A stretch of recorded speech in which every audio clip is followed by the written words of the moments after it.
It is one of the laws of drama that stories set in schools must begin with the pupils returning after the summer holiday. A number of vintage versions of such stories are lashed together to make Radio 4 Extra's back-to-school season.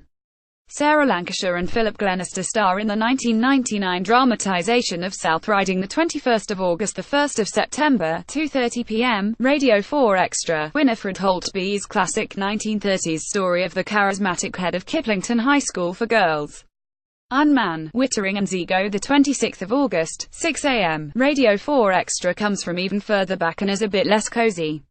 Giles Cooper wrote this chilling radio play, about a new teacher trying to occupy the shoes of a form master who has been killed in an accident, in 1958. It was subsequently brought to the screen more than once and also provided some inspiration for Alan Bennett's The History Boys.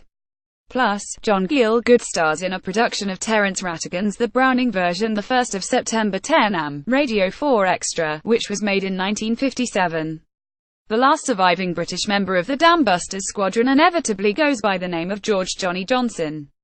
Quiz by Michael Burke for When Michael Met Johnny, the 28th of August, 10 am, 5 Live. The veteran bomb aimer recalls how he was the person who decided how many increasingly hazardous final runs the crew had to endure before they let the bomb go. On the 10th go-round he was finally happy. By then the Lancaster was at 30 feet with Johnny flat out on his belly and the black water seemingly at the end of his nose. Johnson audibly twinkles as he recalls the experience.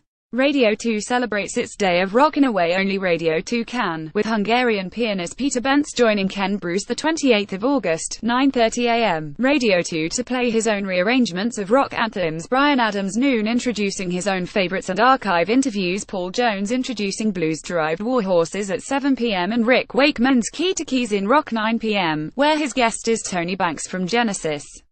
The day finishes with David Rodigan 11 p.m. presenting his selection of Lovers Rock, which is kind of cheating but well, let it go. Podcast listening, much like radio listening, is largely a question of habit. And the most powerful habits are the ones that fit into our daily routine.